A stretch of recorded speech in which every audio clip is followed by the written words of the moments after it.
Center in Las Vegas, Nevada. And we'll have the main card Vivisection dropping later for y'all, but we're talking about the prelims right now, headlined by a feature prelim bout between Alex Caceres and Chase Hooper. On otherwise pretty decent prelim card. I mean, I will say this, especially for this card, which it was true of the last pay-per-view too, and I'm glad to see it. Nobody's making their UFC debut on this. Yeah. It's a much weirder prelim card than the main card. Mm-hmm. But I don't hate it. Not in a really bad way. No, the prelims are much more, the main card is a bunch of really well-booked, necessary fights. Mm-hmm. The prelims are a bunch of, okay, now who's available for any fight right now? Yeah. We'll make that fight. But they're mostly pretty good, I think. Pretty well matched. Yeah. So, Chase Hooper and Alex Caceres, I guess sort of exemplifies that. It is actually kind of a dream pairing. I don't know. It's probably too soon for Chase Hooper, but how good is Chase Hooper really going to get? Yeah, it's Alex Caceres fighting the much younger, whiter version of himself. Yeah, who's even more of just a gangly meme because he only does one thing. It's true. Well, he does two things, and the first one is grappling, and the second one is getting clobbered until he gets a submission. Yeah. Just getting absolutely slapped, and I don't know. The thing is that might work against Caceres, a guy who just insistently does one thing. It has in the past. Yeah, I mean, Caceres, the rule with Caceres is that if you're good enough at any one thing, you will beat him because you will have that fight. Yes. Yeah. But how good a grappler is Chase Hooper? That's the question. He seems pretty good. I mean, he's risky, certainly. Yeah. Which is a problem Caceres has himself. So I could see him giving up his neck, leaving some exposed positions. But he's very calm on the ground. He doesn't freak out when he does get put in bad positions. And he's pretty relentless and single-minded. And I think I've seen pretty good things out of his his guard passing. Certainly transitioning between submission attempts seems really smooth. I think it's pretty good. I don't know, but the thing is do you think Caceres is going to have that fight with him? Hooper is going to force it, so is that enough that Caceres is just going to because I think Cole Miller wanted to grapple Caceres. Yeah. And he didn't let that happen. He out-grappled Cole Miller, in fact, when this is not just the guy who does one thing is definitely a thread through Caceres' losses, but so is superior athletes a common feature. Yes. And that is not Chase Hooper at all. Caceres is, I'm very certain, the superior athlete of these two. And he can actually strike. Yeah. And wrestle. He can actually do the other things. I think I'm going to... Caceres can do all the parts of MMA. Yeah. There's no lack of diversity to his game. There's just a complete lack of control. Yeah. Well, I just don't think Chase Hooper is Cron Gracie. I'm sorry. No. I'm going to pick Caceres to beat him. Yeah, and that's really what it comes down to for me, too, is even, he's not even Jason Knight. Yeah, fair enough.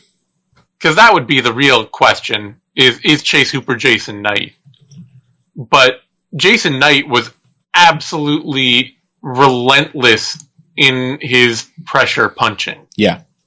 That is the thing that is the secondary thing that made Jason Knight who he was, and not Steven, and made him not Steven Peterson, who also wanted to grapple with Alex Caceres, but did not have any of the footwork to do anything other than just run by him. Yeah. Yeah, it's just one of those things where, Chase Hooper has a lot. He's going to have, for now, he's going to have everything to prove every time out. Mm-hmm. He's in Spike Carlisle territory for totally different reasons. I like him so much more than I like Spike Carlisle. That's fair. Oh, but they're both meme fighters. Yes, for sure. they're both meme fighters off the Contender Series who have one clear, very real attribute and are also clearly not ready for the level of competition they're facing. Mm-hmm. And they may be able to gut through it just purely because of that attribute. You know, Carlisle, he is well outperforming his skill level based on sheer athleticism and durability. Yes. And Chase Hooper has outperformed his skill level so far on durability and grappling. He's outperformed his athletic ceiling as well. Yeah, he's outperformed. Yeah. So, yeah, I mean, I have to doubt him. I have to here. Mm-hmm. Caceres, he's been submitted by Cron Gracie and Jason Knight and Uriah Faber. But, and the real question is he's been submitted by Jimmy Hedis way back in the day. But he's grown a lot since then.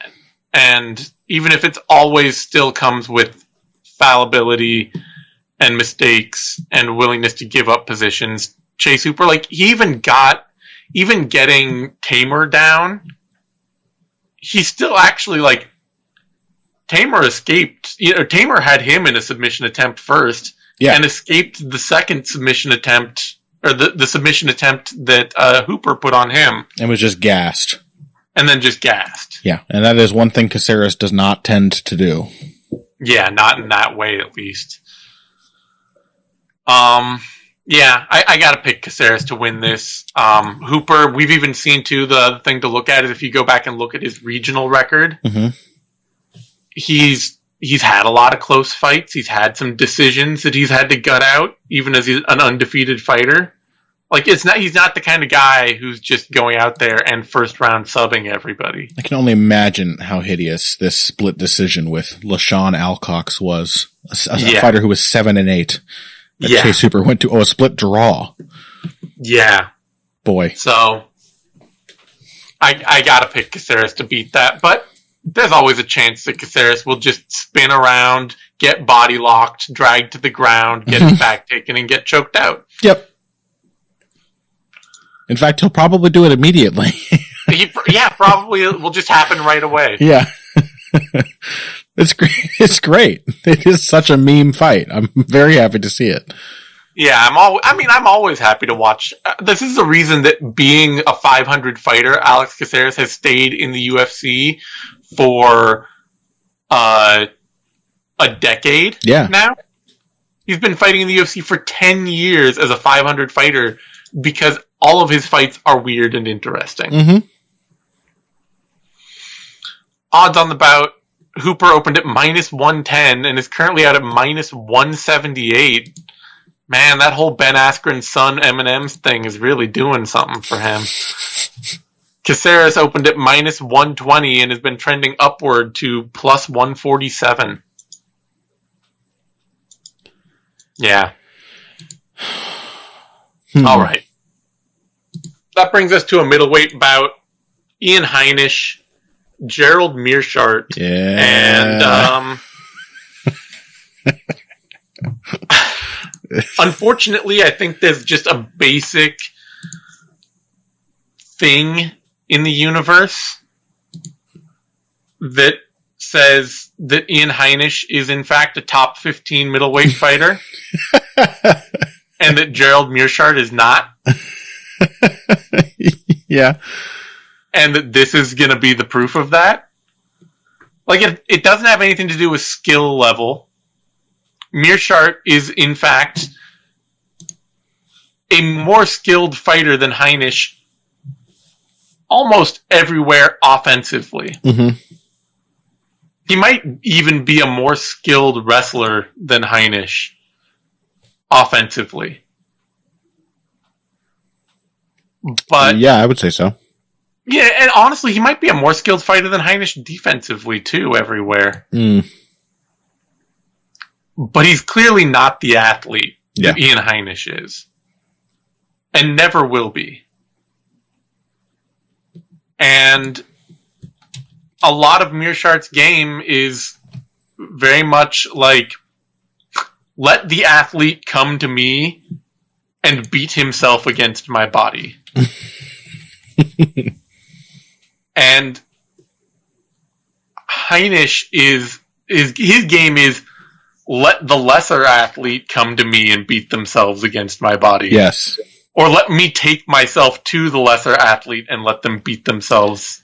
But it really works best when Heinisch is the rocky coast, you know? Yes. Let the surf crash against him until it kills itself. And in that battle, like, Heinisch is just going to be the better athlete all the time. Yeah.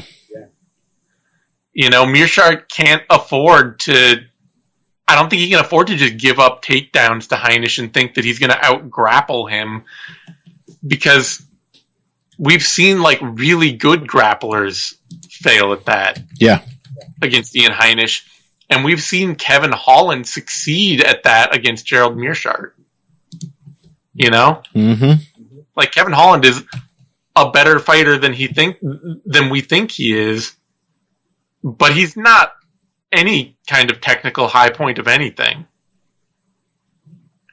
Just a better athlete than Gerald Meerschaert. Mm-hmm. And he did arguably not win that fight. He did arguably not win that fight, just like Eric Anders arguably didn't win that fight, and I would argue didn't. Yeah. But the problem for Meerschaert is that against better athletes, against better athletes who can stay safe, he can't turn the tide. Phil's theory was that it's simply Meerschaert's pathetic hangdog appearance that causes him honestly does not help him at all. To lose those decisions. He looks permanently beaten.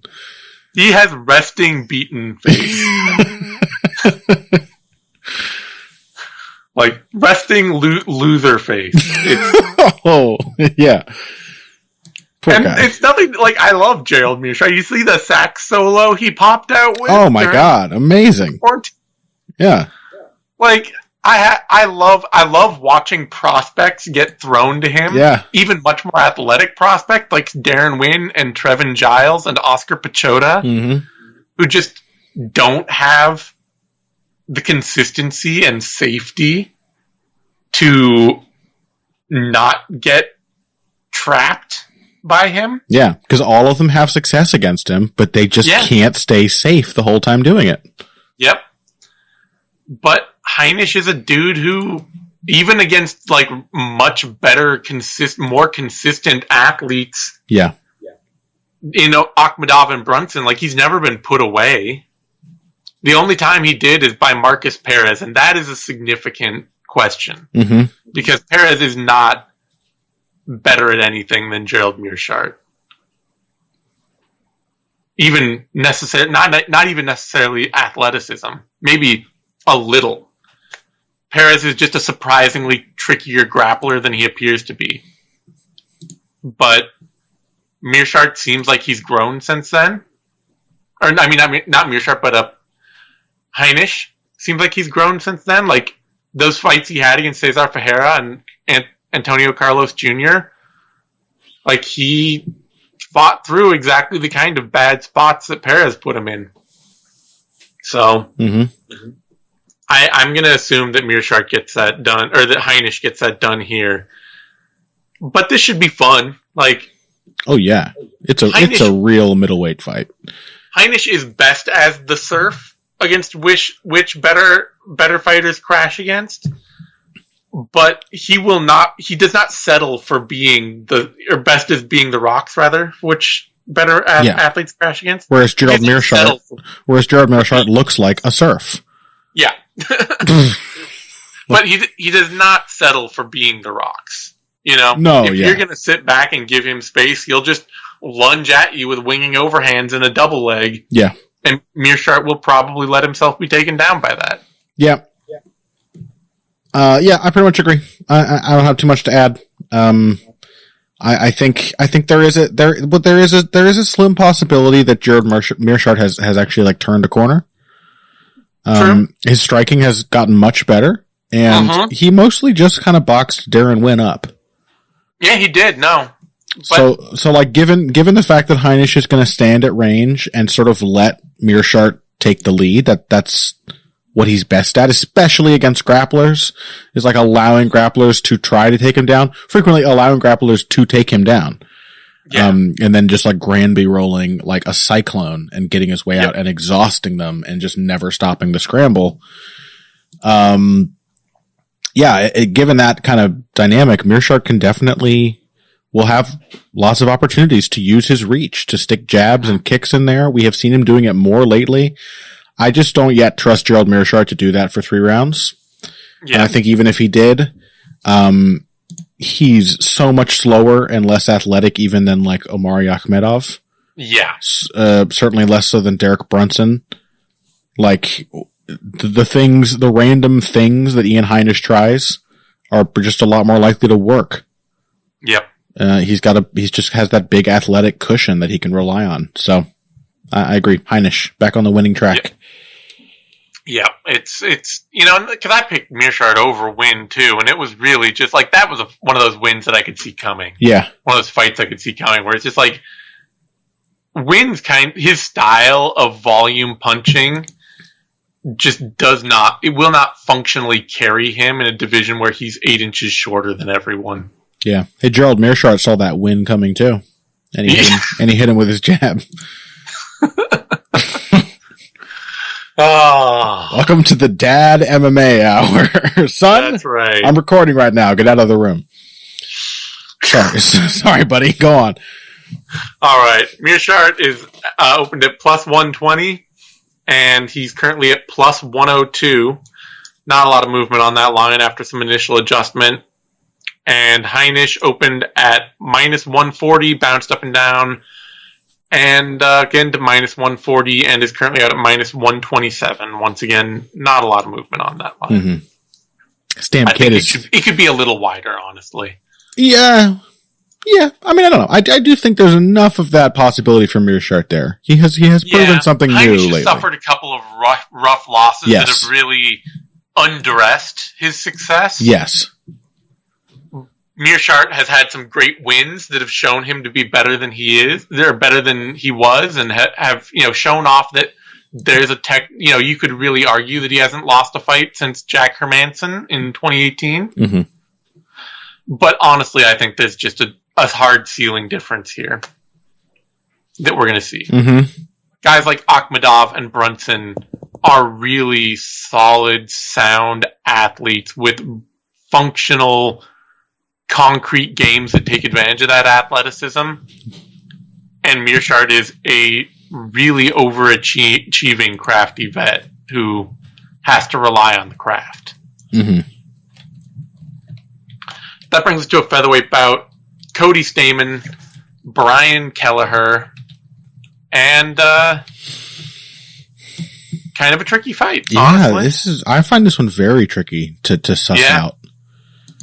Like in terms of physical dimensions, these guys are pretty similar.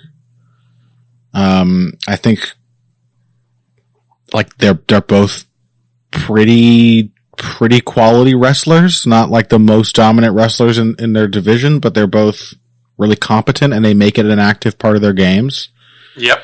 They have very functionally different approaches to their wrestling and grappling that I find kind of fascinating, but they tend to use them in equal amount to equal success. Yeah. They both are quite diverse in their striking attack. Mm-hmm. Both just as good with their kicks as they are with their punches. It's tricky. I'd say if I'm trying to find differences basically between two guys who in a lot of ways are weirdly similar. One is that Kelleher is a puncher. Yeah. I think that's a very notable difference. He's not been a devastating one-shot knockout artist, but he has hurt people pretty consistently throughout his career. Yeah. So that's an advantage in his favor. Then again, Brian Kelleher also loves to get submitted in the first round. And I don't know that Cody Stamann's going to submit him. But Kelleher will Cody Stamann is not, he's not a great submission artist. Yeah. Has he, how many? At all. In fact, his only submission in his two submissions in his entire career are a guillotine and a Kimura. Mm-hmm. A bantamweight getting a Kimura tells you everything you need to know about his submission game. Guillotine might work. Kelleher's Guillotine might work. Walked into one or two of those before. It happened like 8 years ago. Yeah. Probably not comparable to this level of competition. But, Stamann is a good reactive shot artist. Yeah. And Kelleher will walk into those early. He's a good wrestler and grappler. It's just with a very fundamentally different drive than what makes Kelleher wrestle and grapple. Yeah. I don't know. I think Stamann is pretty good at controlling a pace, at keeping, relying on his basic fundamental strikes and keeping his feet moving. But then again, Kelleher can at times at least be very comfortable pressuring.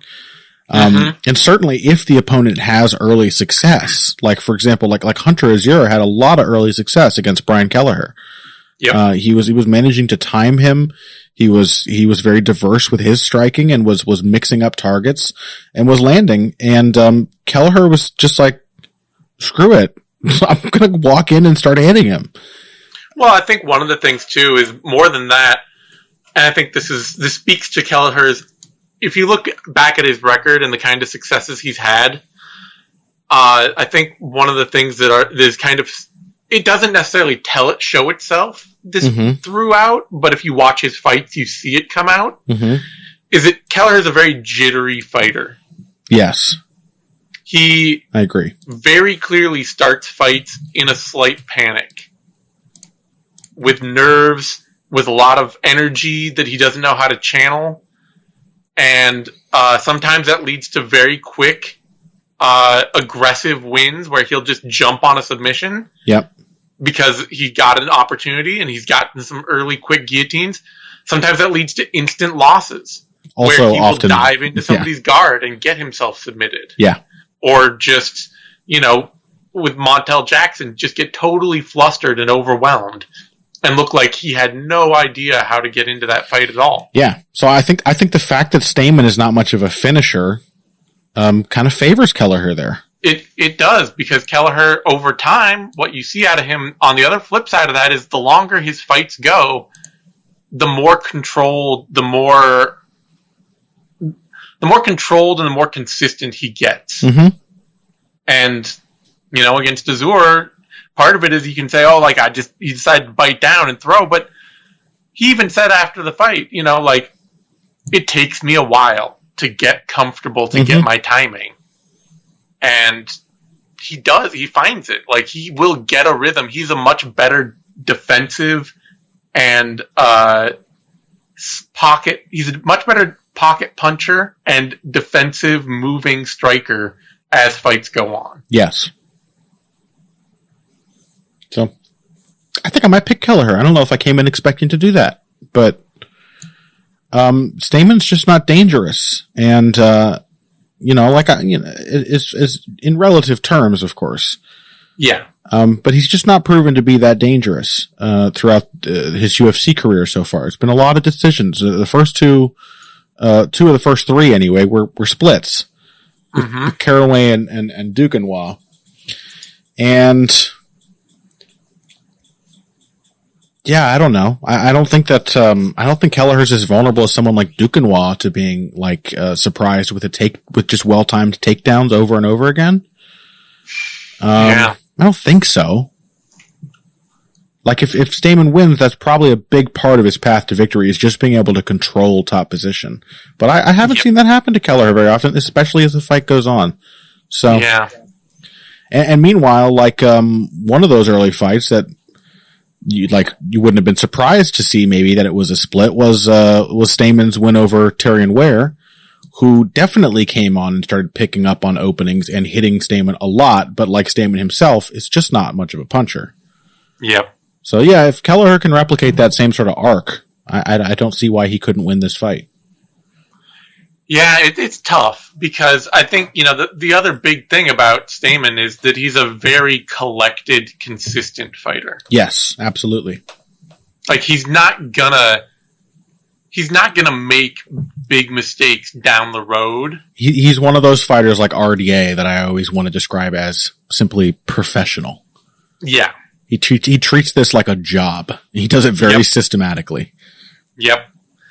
And yeah, it means he doesn't surprise people at all, which, you know, that I think is a lot of his inability to be a finisher.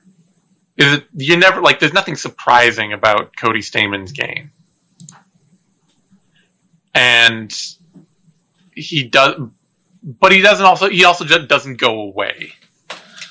So it's going to be an interesting thing because for Kelleher, like, you know, a lot of the ability for him to have late success on people and to sort of turn the fight has been over some fighters who don't necessarily have the ability to deliver consistency. Mm-hmm.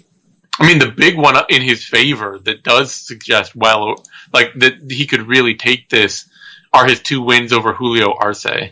Mm-hmm. Where he beat him by majority decision, Kelleher did, and then submitted him late in their second fight. Mm-hmm. Because Arce is a very, you know, kind of clean, consistent, technical striker who doesn't deliver a lot of power as well. But, you know, it is also notable, not that Stamann is any of the comparison to John Lineker, but, like, that was a fight for Kelleher that he couldn't ever really get himself into. Yeah, and I mean, he was competitive, but he was clearly in that initial mental state the whole time. It was just a little on edge for the duration of the fight. A little on edge for the whole duration. But that's kind of like 90% of people who are fighting John Lineker. Yeah. It's not, you can't compare Lineker and Stamann at all.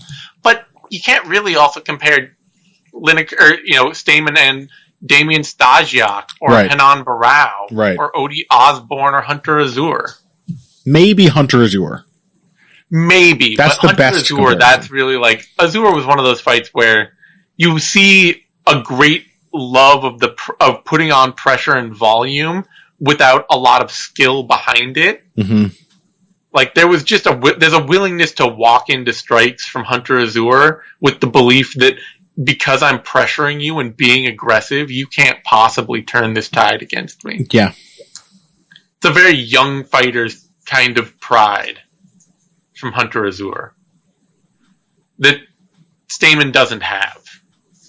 You know? This is legitimately a difficult fight to pick. We should point out, since it's clearly, based on our discussion so far, one of the best fights in the card, another bantamweight fight. It just happens to be happening at featherweight. Although this one's at featherweight, which is even more fascinating. Yeah, I like that. But it's another fight that just shows the quality of people in this division. Yeah. I'm going to pick Stamann. Mm-hmm. I think he can be a little more consistent early. He'll come out of the gate hot. And I think he'll probably carry just enough of that to get him through the second round. Mm-hmm. And I think Kelleher will come on strong late, but I don't think he's going to take it. Yeah, that sounds like one of the few things that might happen. Yep. I can't disagree too much. Stamann is a big favorite, much bigger than he should be, given the talk, you know, our conversation. Opened at -180, dropped down to -269, got up a little to -245, but is currently back down at -269. Kelleher opened at +155, jumped up to +223, and back down to +200. Is currently up at +215. I really think, like, it really, because of Kelleher's jitteriness, it's hard for a lot of people to judge how he fights, because he's a guy who can go out and lose to somebody like Montel Jackson instantly and Marlon Vera instantly. Yeah. And, like, Jackson and Vera are good fighters, but they're also very, you know, they're fighters who take a lot of their own wins and losses. Yes. Who are young and inexperienced at different points, when Kelleher was fighting them, certainly.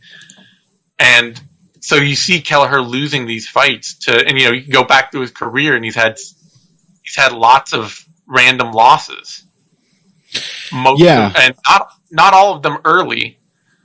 I will say that the thing is like, almost all of them are finishes, which, you know, like that just sort of speaks to the sort of the jittery vulnerability of Kelleher.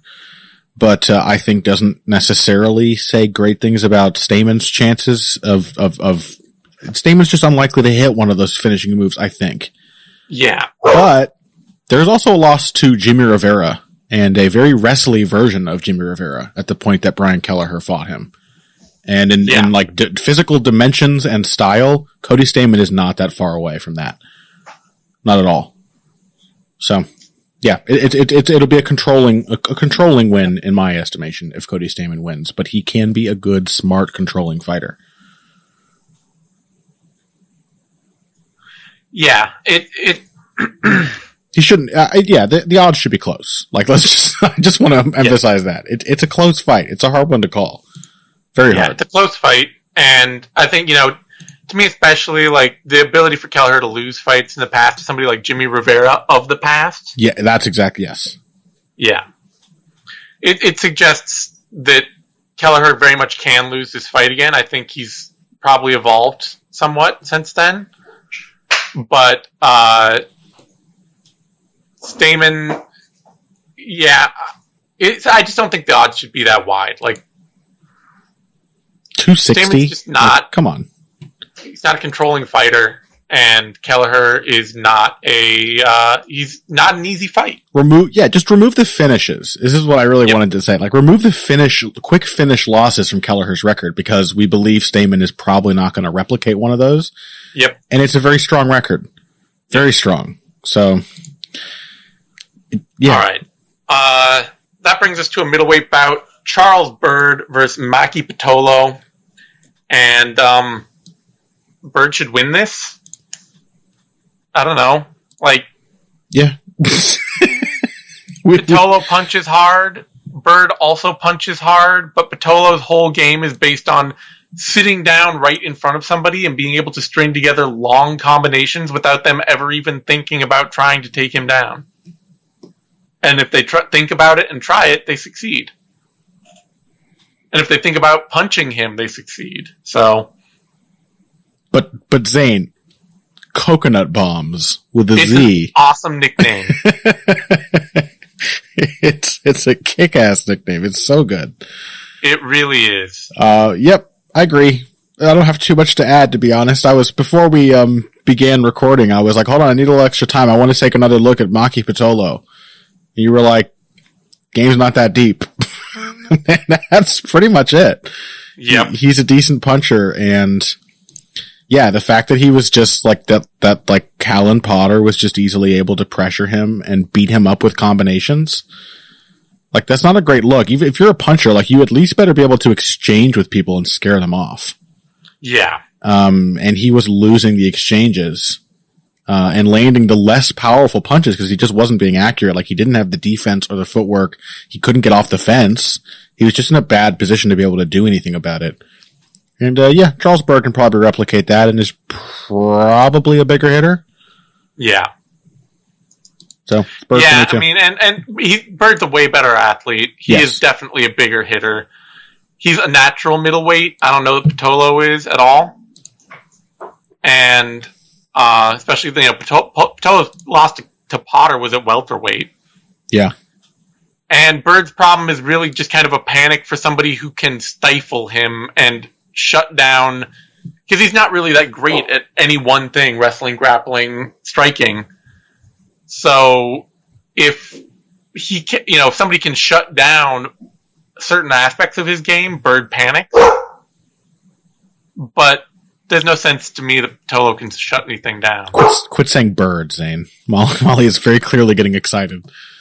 Yeah. Odds here, Byrd is the favorite, opened at minus 160, dropped down to minus 183 at the moment. Pitolo opened at plus 140, currently up at plus 152. That brings us to a flyweight bout, Alex Perez, Jussier Formiga, and this should be a pretty fascinating fight. Another one that is very difficult to call. Yeah. Very difficult. I don't know. Like, it's hard for me to imagine Formiga not continuing to have a place in this division. Like, just the other day, we were talking about Brandon Royval's win over Tim Elliott. Big congratulations to both of us, by the way, for picking that upset correctly. Yeah. And I was like, yeah, Formiga exists in this division to be the guy who can always beat the Brandon Royvals of the world. Mm-hmm. Who is so good at just like this like narrow lane of countering you when you get too aggressive and holding you down when you really want to scramble. Yeah. And occasionally, blinking to your back, and finishing you. And, Alex Perez is not that guy. He's a lot more like a more aggressive, in some respects anyway, a more aggressive version of the game that Formiga himself plays.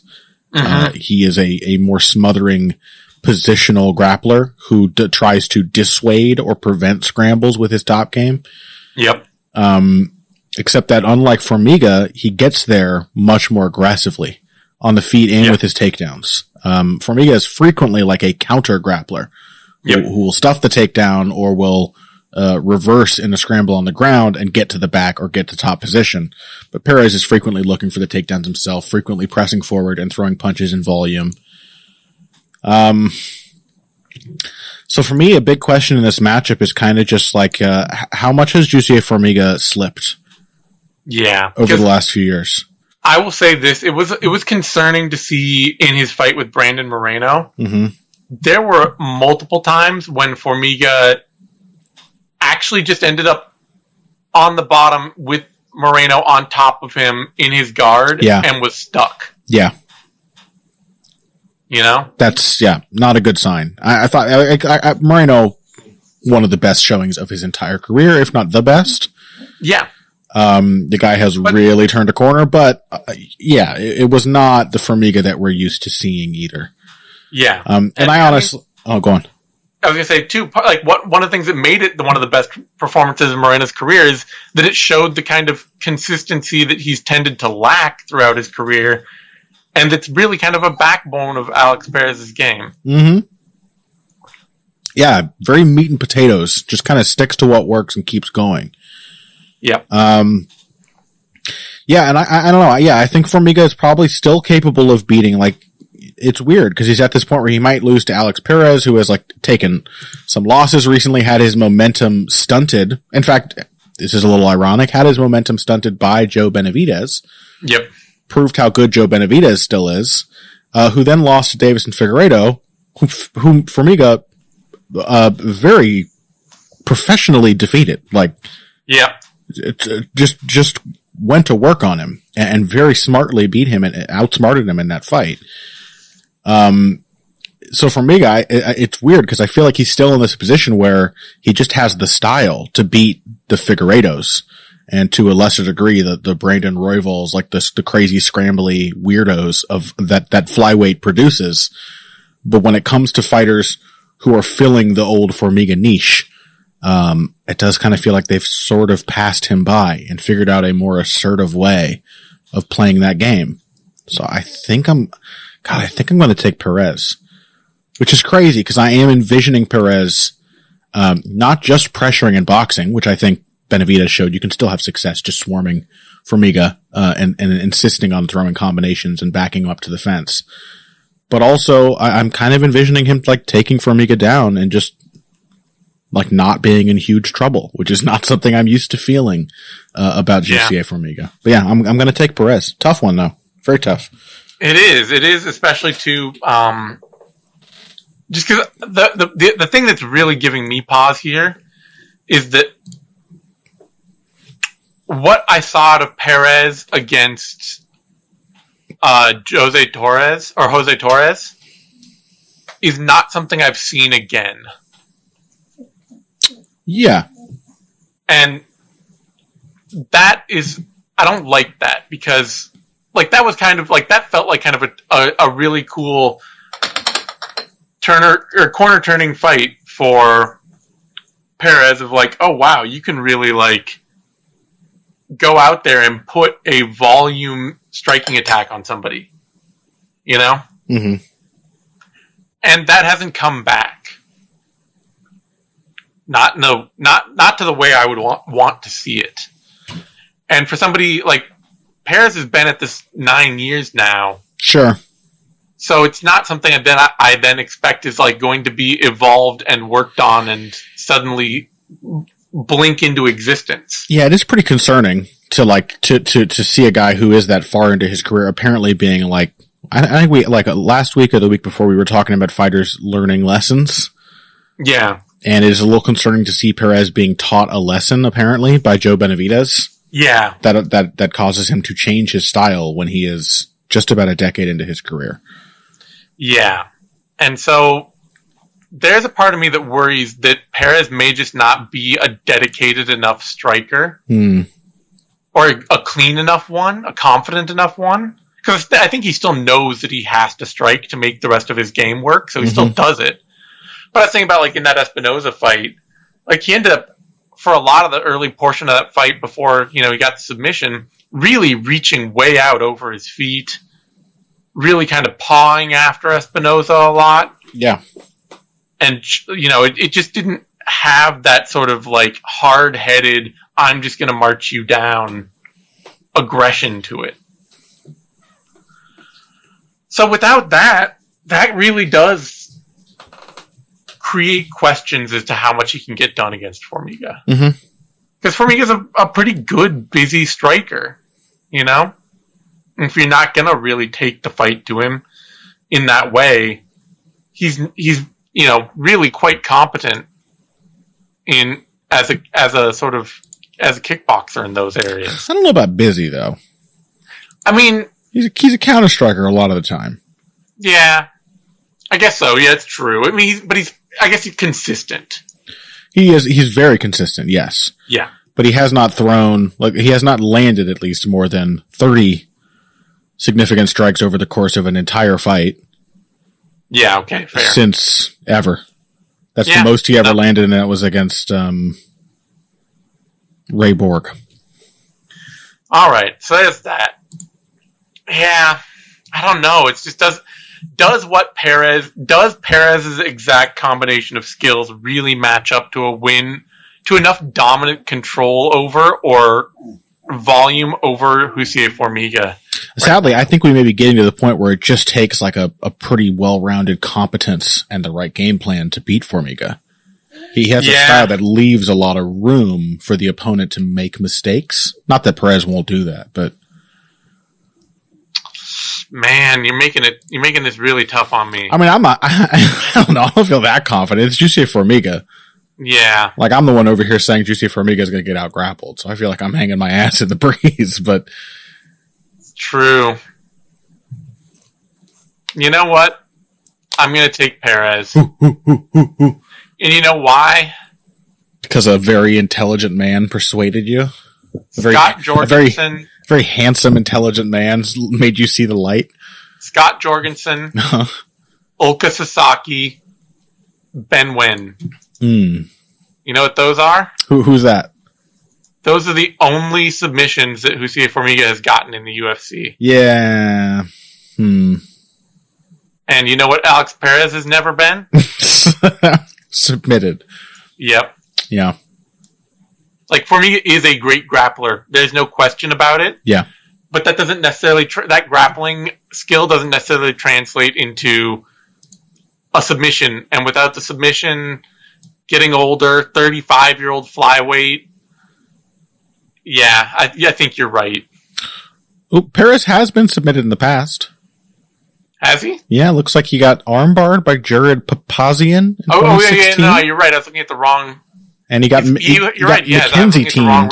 Got McKenzie teamed by Adam Antolin. So that's something. All right, he's been submitted. Never mind. That's something. I misread. He's been submitted in the past, so it's very possible.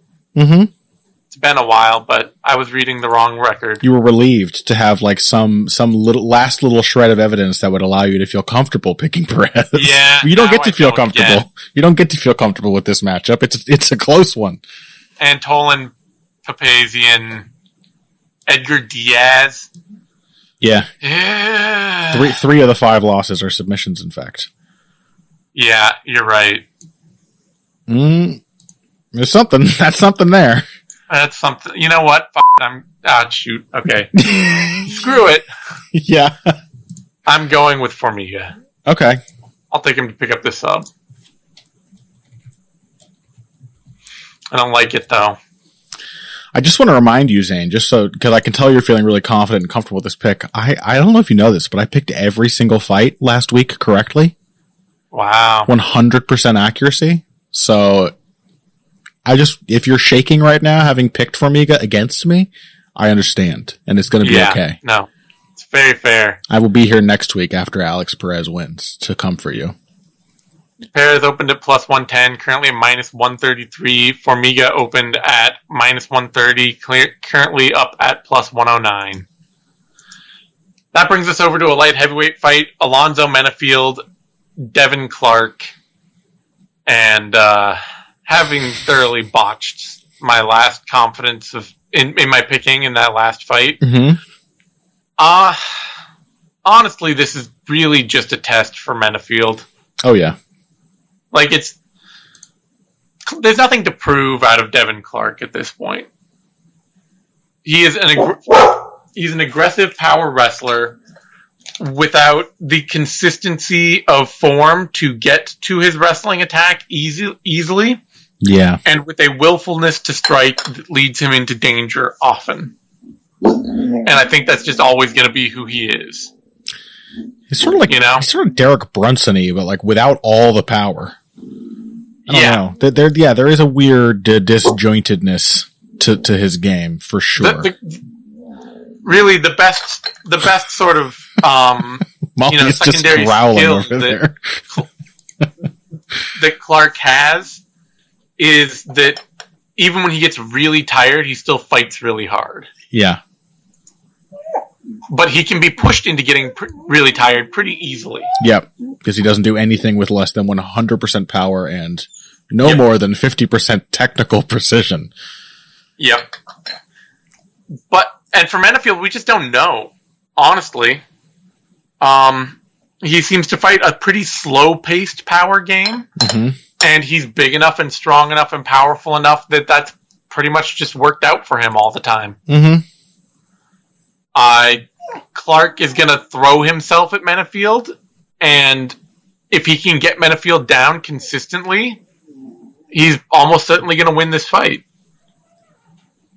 But, Devin Clark even struggled early on and struggled to he struggled to find the eventual dominance to beat Daquan Townsend, and even that ended up having to be by decision. Right. Like, there's no finish in Clark's game. Yeah. And there's a lot of finish in Alonzo Menifield's game. He only has 3 wins by finish. Clark, they were in the very beginning stages of his career. Yeah. Long before he was in the UFC. And one of those 3 finishes was a hand injury. Yeah. Stoppage. So yeah. Not a finisher at the high level. And I will say, Paul Craig is nowhere near the athlete that Devin Clark is. But he hit a really nice reactive double on Menifield. And Menifield chain sprawled, got his hips back instantly. Yeah. Hopped, chain sprawled, dug underhooks, did all the right things to stay up, and defended that takedown perfectly. Yep. I remember, I can visualize it now.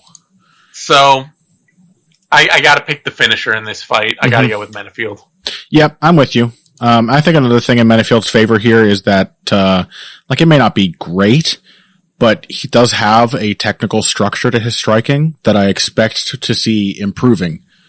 Because he does seem, like Clark, to be a really impressive athlete. But unlike Clark, he actually does throw out a jab or two before he lets the big cross go. You know what I mean?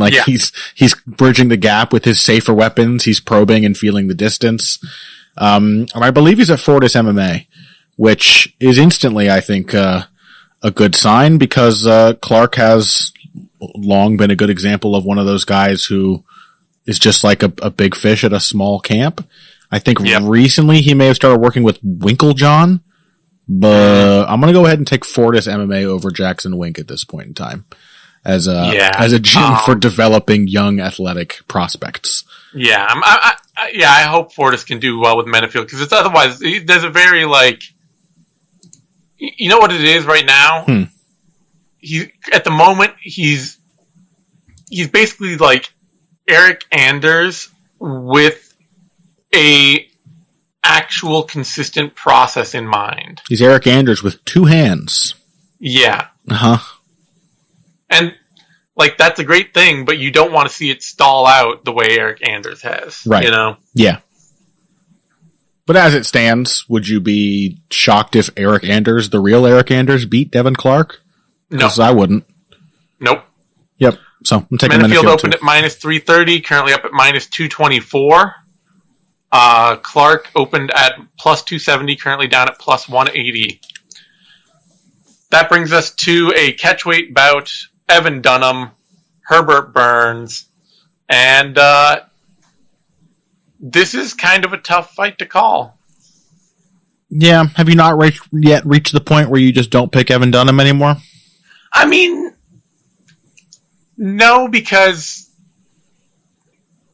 Herbert Burns is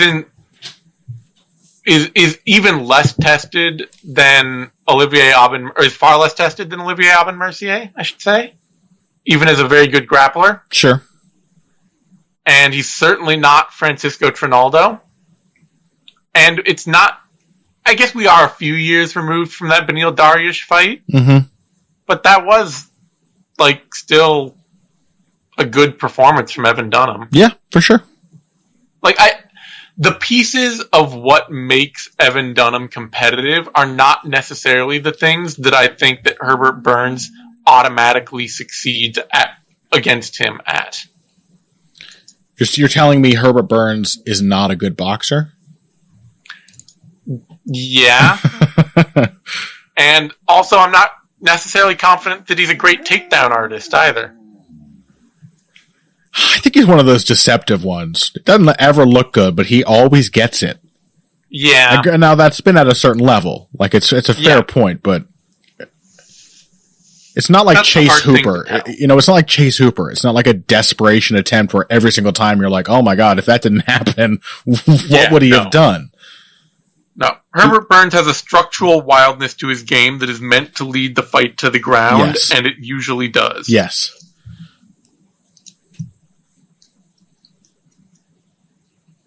Including against some pretty good fighters. To be fair, he beat Timofey Nastyukhin.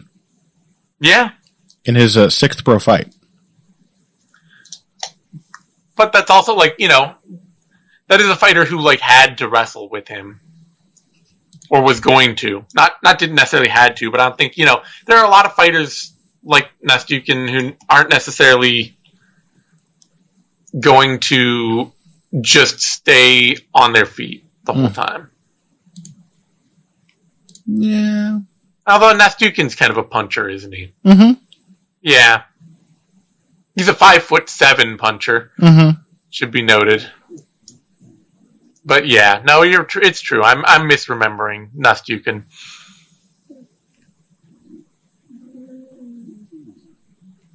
I don't know. Are you not picking?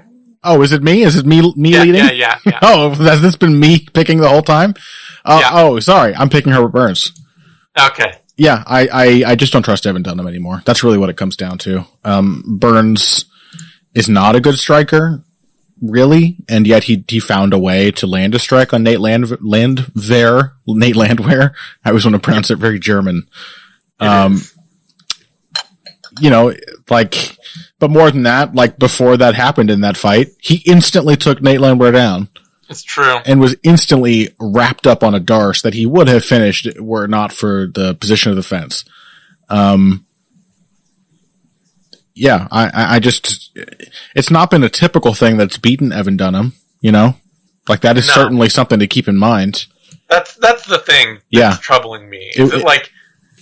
The things that make Herbert Burns function are not the things that necessarily lead to an easy win over Evan Dunham. Yeah, that's a very valid point. Like Olivier Aubin-Mercier, you see that name and you're like, oh, this is a good sign for Herbert Burns. And you're like, oh wait, Aubin-Mercier knocked him out with a knee, like which clearly Herbert Burns can do. Yeah, but is not his A game at all. No. It wasn't OAM's A game either. Like it's kind of it's kind of a tough one. Point is, it's not usually people repeatedly taking Dunham down and out grappling him. I will say, however, that Donald Cerrone did that. Yep. Did it very competently. And I do think that Herbert Burns is a really capable submission grappler. He's unquestionably. I mean, he's Gilbert Burns' brother. Yeah. Oh, I think I forgot that they were related. So yeah, his confidence is going to be soaring too. He just watched his brother beat a former champion last weekend. I'm taking Herbert Burns. It's a straight up youth pick, honestly. That's all it really comes down to. I think that's fair. I think especially the way that Evan Dunham has been getting hurt to the body in his last couple fights. Yep. Is a real concern. And the bigger thing here, honestly, like I do wonder how far Herbert Burns is going to be able to carry his much more BJJ forward style than his brother. Like, all the dedication that Gilbert Burns has put into becoming a consistent kickboxer. Yeah, it was a tough road. Does not seem to have taken with Herbert Burns. Mm-hmm. So I do wonder if like people are just going to start shutting down his jiu-jitsu game or shutting down his takedown game and forcing him to strike with them. But Dunham too is always as I was talking about on our main show, he is an all the way in or he's an all the way in striker. Like the only way Evan Dunham strikes, there's not he jumps into the pocket and initiates an open exchange where he can do pretty well. He can counter there, he can lead there, but he can't lead by like a consistent distance kickboxing attack, or he can't lead with a countering game, or he can't counter with a just like wait and throw and return game. There has to be an open exchange going. Mm-hmm. And in that kind of exchange, that just offers a lot of opportunities for Burns to create the kind of wild fight he wants, leave the opportunities open he needs. So, yeah, I'll take Herbert Burns too, but I'd kind of like to see old man Dunham, Oh, I've always loved him, Dunham. Of course I would love to see him get a win here. Yeah. Just don't trust the man anymore, that's all. No. Odds on the fight, Burns opened at minus 275 and has climbed up to minus 226. These odds have only been open for a couple days. This fight was made on pretty short notice. And Dunham opened at plus 195 and is down at plus 181. And that probably honestly also works better in Burns' favor. That this being a pretty short notice fight, his standard go-to game is going to be a lot more dangerous than Dunham's standard go-to game. Mm-hmm. So, all right. I've been driven. I think my nostalgia was just kind of pushing me to like, no, pick Evan Dunham. Like, he doesn't just get taken down and subbed out instantly. Yeah. But also, I was looking at his wins and losses, and like, other than like Rodrigo Dom and Joe Lozon are both very good grapplers, but like, they're not world class. Well, Dom might actually be. Dom. I don't know if that ever really translated to MMA though. It never translated to MMA at all, and it like otherwise Dunham hasn't had to face like a lot of amazing submission threats in his career. Yeah, honestly, like he just hasn't. I think he's a very capable, defensively sound grappler, but there was definitely a thing in the Donald Cerrone fight where he was put on the defensive and could not stop the momentum that Cerrone had by attacking on the ground. Yeah. And Rodrigo Dom has only submitted 3 people in his UFC career. Yeah. Or in his MMA career, rather. All right. On that note, let's wrap things up.